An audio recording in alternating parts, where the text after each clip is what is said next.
札幌新港公社によりますと、おととい、藻岩山の中腹と山頂をつなぐミニケーブルカーの機械室から異音が確認され、臨時休業をしていました。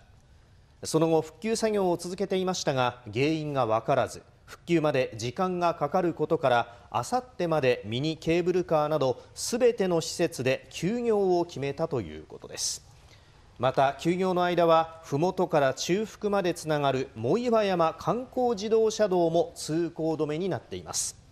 ミニケーブルカーは今年7月にも故障していて、およそ1ヶ月間休業していました。